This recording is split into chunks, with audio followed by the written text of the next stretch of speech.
I've heard a lot of disagreement about the model to use when it comes to sales. So selling directly to the districts versus the teacher up model. First, selling to the teachers, and then either the teachers advocate and sell it to the districts for you, or doing some kind of tracking of how many teachers in a district are using the product and then using that as a foot in the door, so to speak. Any thoughts on the teacher up model versus direct to districts? Yeah, I don't want to burst everyone's collective bubble here, but, kind of 90% of marketers that I have ever worked with in EdTech have had the great idea of, well, if we can just cultivate a few teacher advocates, and then when you get 4 of them, you take it to the district office, and they're going to be the ones that this is how it's going to work. And I've never seen it work. I think the instances, you hear stories like Canva, or you hear stories like even just like early Google Drive, like you hear those kinds of stories where it was a kind of teacher up movement. And I think that works for a consumer product that then has an education arm to it. People are already using it. They are already, and then they were just like, oh, shoot, ed is another market segment. Okay, great. We'll let that kind of fester into its thing, and then eventually we'll launch in that way.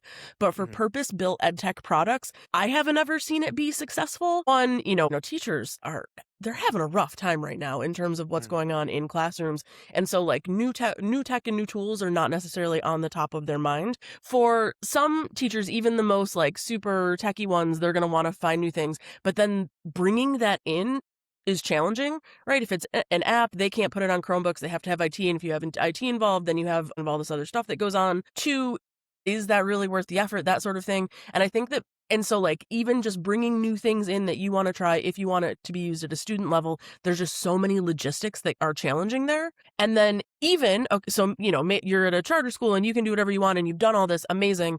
Now a company is saying, hey, super overextended teacher, now we're asking you to go do advocacy on our behalf. That's bonkers. It just like as a motion, it just doesn't make any sense. And I know that everyone says, well, we're just going to seed the things. And then as soon as you get a swell, then we can use that. And like, I've never seen it work that way. I've seen much more success in top-down selling. And I'm super excited for someone in your comments to tell me that I'm wrong. There are folks who are absolutely married to the teacher up model, especially at the early stages before they've actually gone to market. I think there's this idea that that's the way to go, but it definitely makes sense that teachers are already overextended. They don't wake up saying, I need a new platform, and certainly not, I'm going to go advocate for this platform, going to spend my time moving this up the ladder.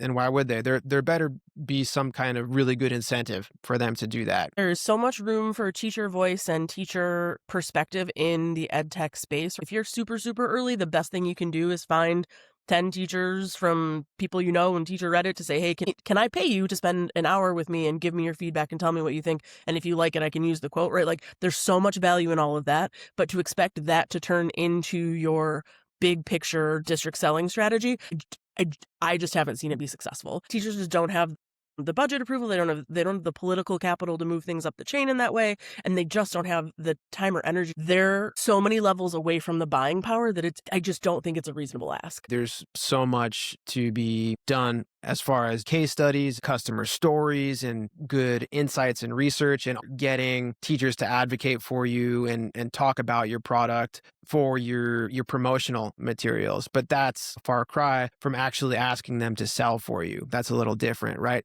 Of course, you want to get those stories. You want teachers to love the product and talk about it. The district admins should assess that for themselves. They should be able to see that from your promotions, from your marketing materials, and make that decision on their own.